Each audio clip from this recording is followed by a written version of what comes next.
मैं Amit Kumar Amit uni classes में आपका स्वागत करता हूं। आज जो हम देखेंगे आपके हिंदी का सबसे इम्पोर्टेंट प्रश्न को देखने वाले हैं, जो कि बहुत ही मेहनत करने के बाद, कलेक्शन करने के बाद आप लोग के समक्ष में लेकर आता हूं। तो देखिए, यहाँ से हम लोग इस क्वेश्चन को देखने वाले हैं ना कि जो कि ये बोर्ड मॉडल सबके सब प्रश्न है, प्रीव्यू ईयर क्वेश्चन है। प्रीव्यू ईयर का मतलब ये सब पूछे गए प्रश्न है।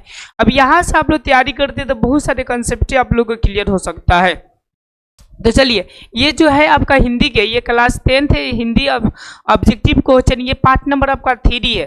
जैसे कि आप लोग प्ले लिस्ट में जाकर देखिए, इसका एक सीरीज ही चल रहा है। ओके, अब उसी में कुछ लाइव क्लास होंगे, तो लाइव क्लास का अलग सीरीज है और इनका जो सीरीज है वो अलग है। फटाफट क्वेश्चन को तैयारी करने योग्य है। तो चलिए, हम लोग यहाँ से हम लोग प्रश्न को देखते हैं। पहला प्रश्न क्या बोल रहा है, ध्यान से हम लोग समझते हैं।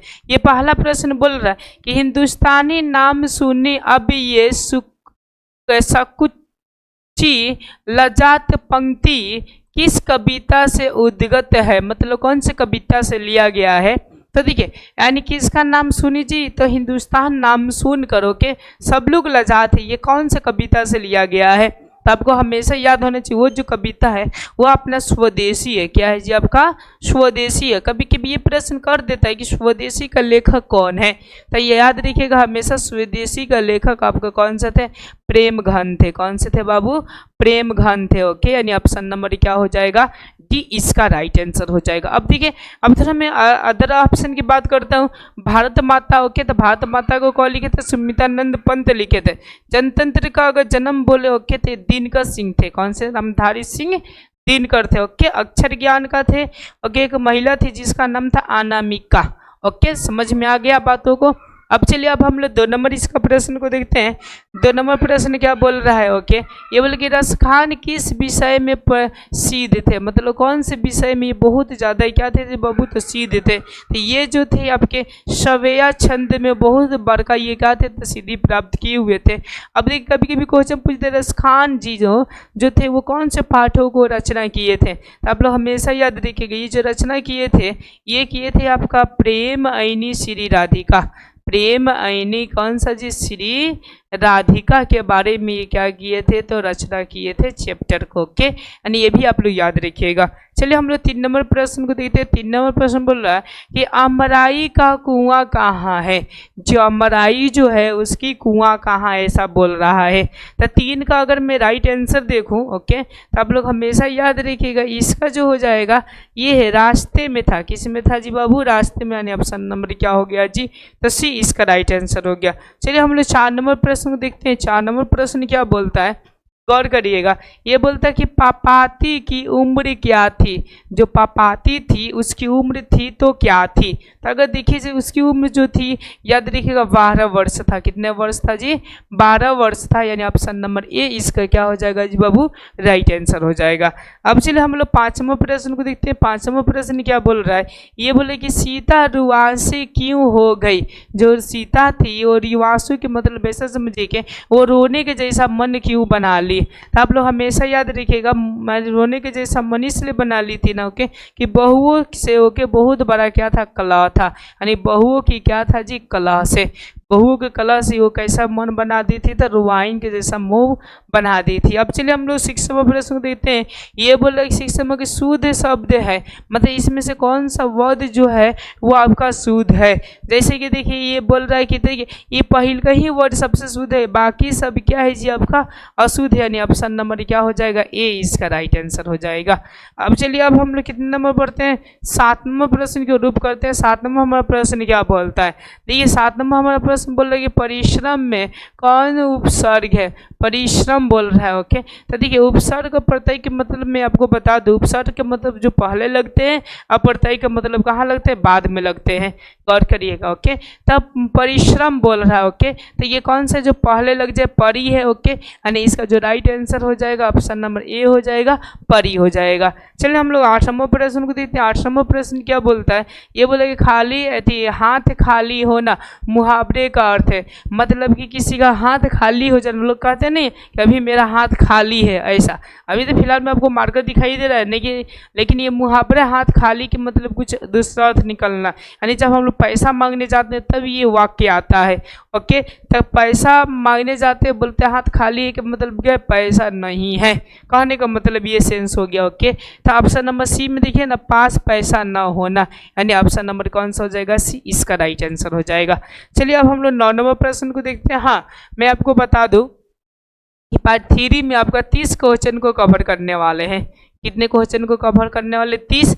और फिर पार्ट आपका 4 में फिर हम लोग 30 क्वेश्चन को क्या करेंगे जी, कवर करेंगे। ओके, तो देखिए यहाँ से बोले कि अवकाश शब्द में उपसर्ग है।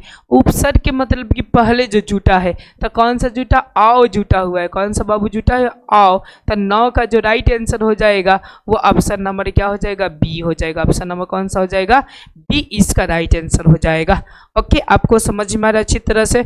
अब चलिए अब हम लोग 10वां प्रश्न देखते हैं। 10वां प्रश्न क्या बोल रहा है, ये बोल रहा है 10वां कि हिरोशिमा किस देश में है। जो हिरोशिमा नाम का जगह है वो कौन सा देश में, जहाँ पर आपके क्या गिराया गया था जी, परमाणु बम गिराया गया था। परमाणु क्या गिराया था, बम गिराया गया था। यानी परमाणु बम नहीं, ऐसा समझिए रसायन पदार्थ गिराया गया था।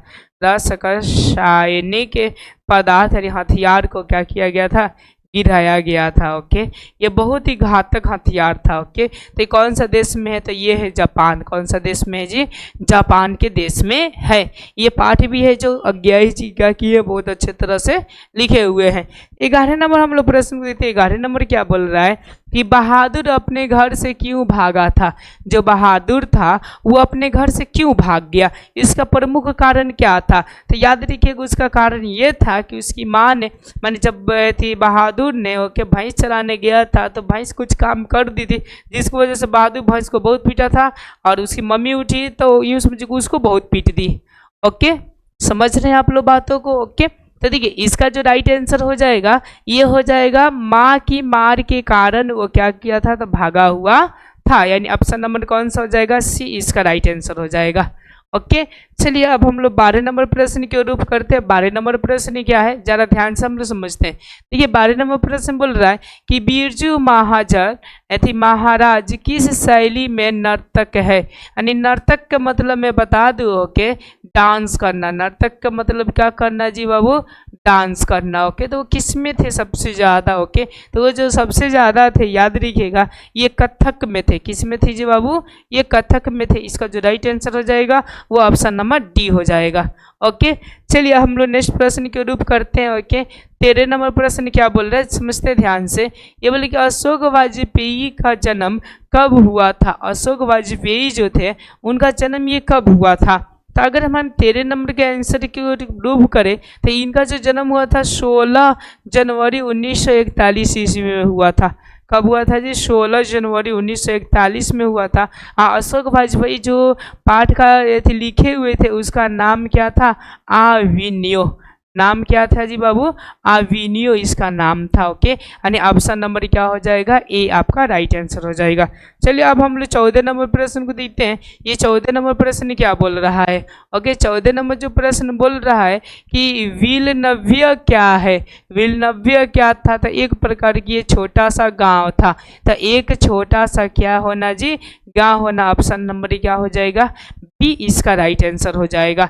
अब चलिए अब हम लोग 15 नंबर प्रश्न को देखते हैं। 15 नंबर हमारा प्रश्न क्या बोलता है, जरा ध्यान से समझते हैं। ये बोले कि हमारी नींद, यानी किसकी नींद जी, तो हमारी नींद कविता कहाँ से ली गई है। हमारी नींद वाला जो पाठ है ओके वो कहाँ से लिया गया, ऐसा बोल रहा था। याद रखिएगा ये जो लिया गया था दुष्ट चक्र में सशक्ता से लिया गया था। यानी ऑप्शन नंबर कौन सा हो जाएगा, सी इसका राइट आंसर हो जाएगा। अब देखिए हमारी नींद में क्या बात था। ओके, ये हमारी नींद कभी कभी बोल देते हैं इनके लेखक कौन है, तो आप लोग हमेशा याद रखिए इनके जो लेखक थे वीरेंद्र डगवाल थे। कौन से थे बाबू, वीरेंद्र डगवाल थे। ओके, इनके लेखक, ये भी आप लोग याद रखिएगा तो अति उत्तम रहेगा। चलिए अब हम लोग 16 नंबर प्रश्न को देखते हैं। 16 नंबर हमारा प्रश्न क्या बोलता है, ये सीरीज में आपको कितने प्रश्न कराने वाले, 30 प्रश्न कराने वाले हैं। ठीक है, 16 नंबर बोल रहे कि बाबा साहब भीमराव अंबेडकर का जन्म कब हुआ था। ओके, बाबा भीमराव अंबेडकर का जन्म हुआ था तो कब हुआ था। तो अगर इसको देखी जाए तो ये जो हुआ था आपका, ओके, तो ये जो हुआ था आपका मैं बता दूं ठीक है ना। आपका 16 का जो राइट आंसर हो जाएगा ऑप्शन में ये हो जाएगा 14 अप्रैल 1891 में हुआ था। कब हुआ था? 14 अप्रैल 1891 ईस्वी में हुआ था। किसका हुआ था? बाबा भीमराव अंबेडकर का जन्म हुआ था। अब चलिए अब हम लोग नेक्स्ट प्रश्न के रूप करते हैं। 17 नंबर प्रश्न क्या बोल रहा है? 17 नंबर बोले कि 20 के दांत कहानी के रचयिता कौन है? जो 20 के दांत के कहानी जो था उनके रचयिता कौन थे? ओके, तो देखिए यहाँ से बोल रहे 20 के दांत के रचयिता, देखिए ये थे आपका नलिन बिरोचन शर्मा। कौन थे जी बाबू? नलिन बिरोचन शर्मा थे। ऑप्शन नंबर क्या हो जाएगा? बी इसका राइट आंसर हो जाएगा। हाँ, अमरकांत का बात करें, ओके, तो ये मछली नाम पाठ के ये लिखे हुए थे। ओके, यतीन्द्र का बात करें में ये लिखे थे आपका 992 में, ऐसा मुस्लिम में क्या था? ओके, हाँ, मैक्स मुलर जो लिखे थे याद रखिएगा भारत माता पाठ लिखे थे। कौन सा पाठ लिखे थे? आपका भारत माता पाठ लिखे हुए थे। ओके, अब चलिए हम लोग 18 नंबर प्रश्न के रूप करते हैं। 18 नंबर प्रश्न क्या बोलता है जरा हम लोग ध्यान देते हैं। 18 नंबर बोल रहे कि मैक्स मुलर के अनुसार सच्चे भारत के दर्शन कहाँ हो सकते हैं? यानी मैक्स मुलर के अनुसार आपको बताना है कि सच्चे भारत का दर्शन कहाँ होता है। तो वो बताए थे कि सच्चे भारत के जो दर्शन होगा वो ग्रामीण भारत में होगा। किस में होगा जी बाबू? ग्रामीण भारत में। यानी ऑप्शन नंबर क्या हो जाएगा? सी इसका राइट आंसर हो जाएगा। अब चलिए अब हम लोग 19वां प्रश्न के रूप करते हैं। 19वां प्रश्न क्या है हमारा? ये बोले कि पराजय में कौन सा उपसर्ग है? जो पराजय वर्ड है उसमें कौन सा उपसर्ग है? उपसर्ग के मतलब मैं ऐसा कहूँ आपके जो पहले पहले लगे। ओके, तो पहले पहले कौन सा वर्ड रहेगा? पारा लग रहा है। ओके, यानी यूँ समझिए कि कौन सा उपसर्ग हो जाएगा जी? पारा हो जाएगा। ऑप्शन नंबर क्या हो जाएंगे? बी हो जाएंगे। चलिए हम लोग 20वां प्रश्न को देखते हैं। 20वां प्रश्न क्या बोल रहा है? किसने कहा था कि सब पुराने अच्छे नहीं होते और सब नए खराब ही नहीं होते?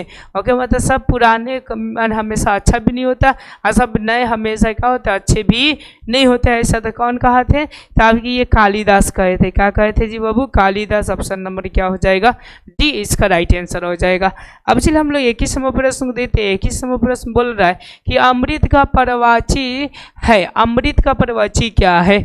ऐसा बोल रहे थे। याद रखिए अमृत का पर्वची जो है वह था आपका सुधा। क्या नाम था जी बाबू? सुधा। सुधा का मतलब शुद्ध, यानी शुद्ध का मतलब क्या हो जाएगा जी? अच्छा। शुद्ध का मतलब क्या? अच्छा। ये सब सारे के सारे क्या अलग अलग अपना अपना कंसेप्ट पकड़ कर रखते हैं। यानी ऑप्शन नंबर जो राइट आंसर हो जाएगा वो ऑप्शन नंबर कौन सा हो जाएगा? बी इसका राइट आंसर हो जाएगा। अब चलिए अब हम लोग 22वां प्रश्न को देखते हैं। 22वां हमारा प्रश्न क्या बोलता है? कहते हैं कि मंगू की बड़ी बहन का क्या नाम था? जो मंगू थी उनकी बड़ी बहन का नाम था तो क्या था? तो आप हमेशा याद रखिए उनका जो नाम था वो कम्मू नाम था। क्या था जी बाबू? कम्मू। यानी ऑप्शन नंबर क्या हो जाएगा? ए इसका राइट आंसर हो जाएगा। अब चलिए अब हम लोग 23वां प्रश्न को देखते हैं। 23वां क्या बोल रहा है कि सातर कोरी होता कथाकार है। सातर कोरी होता कथाकार कौन सा मतलब की लैंग्वेज में है? क्या चीज़ है? ओके, तो ये जो है याद रखिएगा उड़िया में है। किस में है जी बाबू? उड़िया में। तो इसका जो राइट आंसर हो जाएगा वो ऑप्शन नंबर क्या हो जाएंगे जी? तो सी हो जाएंगे। अब चलिए अब हम लोग 24वां प्रश्न को देते हैं। 24वां हमारा प्रश्न क्या बोलता है? कह रहा है कि कमर कसना मुहावरे का अर्थ है। कमर कसने मुहावरे का क्या अर्थ है? ऐसा बोल रहा है। ओके, तो कमर कसना मुहावरे का अर्थ ये होगा ओके कि आप तैयार हो जाइए। कमर कसने का मतलब कि जैसे लड़ाई होता है, देखिए कमर लोग कस लेते हैं। ओके, यानी तैयार हो जाते हैं, चलिए अब लड़ने के लिए हम कहाँ हो जाते हैं? रेडी हो जाते हैं। यानी ऑप्शन नंबर जो हो जाएंगे वो बी आपका राइट आंसर हो जाएंगे। यानी ऑप्शन नंबर क्या हो जाएगा जी बाबू? बी इसका राइट आंसर होगा। अब चलिए अब हम लोग 25वां प्रश्न को देते हैं। 25वां प्रश्न क्या बोल रहा है? ध्यान देते हैं। 25वां प्रश्न बोले कि दक्षिण अफ्रीका से गांधी जी, कहाँ से जी बाबू? दक्षिण अफ्रीका से गांधी जी भारत कब लौटे? भारत मतलब कब आए हुए थे? तो ये जो लौटे हुए थे इनकी अगर मैं बात करूँ तो याद रखिएगा ये जब लौटे हुए थे 1915 ईस्वी में लौटे हुए थे। यानी ऑप्शन नंबर क्या हो जाएगा? बी इसका राइट आंसर हो जाएगा। आपको बहुत प्रॉपर तरीका से समझ में आ रहा है? ऑप्शन नंबर कौन सा हो जाएगा? बी इसका राइट आंसर हो जाएगा। 1915 में लौटे हुए थे। अब चलिए अब हम लोग 16 नंबर प्रश्न 26वां प्रश्न को देते। 26वां प्रश्न बोले कि मेघदूत का जर्मन में अनुवाद किसने किया? मेघदूत जो वो थी पाठ था उसको जर्मन में अनुवाद किसने किया था? ओके, तो याद रखिएगा जो जर्मन में किए थे ये थे आपके हमारे मैक्स मुलर जी थे। कौन थे जी? आपके मैक्स मुलर, यानी ऑप्शन नंबर क्या हो जाएगा? सी इसका राइट आंसर हो जाएगा। अब चलिए हम लोग 27वां प्रश्न को देखते हैं। 27वां पर बोल रहा है कि मंगपा को किसने विवाद था? मंगपा जो थी वो किससे विवादित थी? तो अक्सर आप लोग जानते हैं कि सास का किन से रहता है? पतोहा से। पतोहा को किन से रहता है? सास से रहता है। ओके, यानी बहू से। किन से जी था जी? आपका बहू से था। ऑप्शन नंबर क्या हो जाएगा? बी इसका राइट आंसर हो जाएगा। अब चलिए अब हम लोग 28वां प्रश्न देते हैं। 28वां प्रश्न जो बोल रहा है कि लक्ष्मी के पति का क्या नाम है? देखिए लक्ष्मी के पति के क्या नाम था? बहुत अच्छा नाम था। लक्ष्मी के क्या था? लक्ष्मण। ओके, यानी ऑप्शन नंबर क्या हो जाएगा जी बाबू? बी इसका राइट आंसर हो जाएगा। ऑप्शन नंबर कौन सा हो जाएगा? बी इसका राइट आंसर। अब चलिए अब हम लोग 29वां प्रश्न देते हैं। 29वां प्रश्न क्या बोलता है? ये बोलते हैं कि किस नदी के बांध के नीचे लक्ष्मी का घर था? मतलब कौन से नदी के मतलब बांध के नीचे लक्ष्मी का घर था? ओके, जहाँ पर बहुत बाढ़ आया था और लक्ष्मी का पूरा विश्वास टूट गया था, इसलिए पाठ का नाम पड़ गया ढहते विश्वास। ओके, तो वो जो बांध था याद रखिएगा देवी था। कौन सा था बाबू? देवी, यानी ऑप्शन नंबर कौन सा हो जाएगा? डी इसका राइट आंसर हो जाएंगे। अब चलिए अब हम लोग इस सीरीज का, ठीक है ना, हम लोग अंतिम क्वेश्चन को देख रहे हैं। ओके, उसके बाद से हम लोग इनका पार्ट नंबर 4 में देखेंगे। तो ध्यान दीजिएगा ये आपका कौन क्या प्रश्न बोल रहा है? ओके, 30 नंबर ये बोल रहे कि पापाती बेहोश क्यों पड़ी थी? जो पापाती थी वो बेहोश क्यों पड़ गई थी? आखिर क्या कारण था? तो हमेशा याद रखिएगा उसका कारण ये था कि तेज बुखार के कारण। किसके कारण जी बाबू? तेज बुखार के कारण, यानी ऑप्शन नंबर कौन सा हो जाएगा? बी इसका राइट आंसर हो जाएगा। ऑप्शन नंबर कौन सा आंसर होगा जी? बी इसका राइट आंसर होगा। अब चलिए अब हम लोग नेक्स्ट प्रश्न को देखते हैं। तो देखने से पहले आप लोग इनका एथी ले लीजिए। ओके, और इसका कमेंट आप इस सीरीज में बताइए। हम अगला सीरीज में आपका पार्ट नंबर 4 में इस क्वेश्चन का आंसर बताते हुए हम लोग रूप करेंगे। धन्यवाद।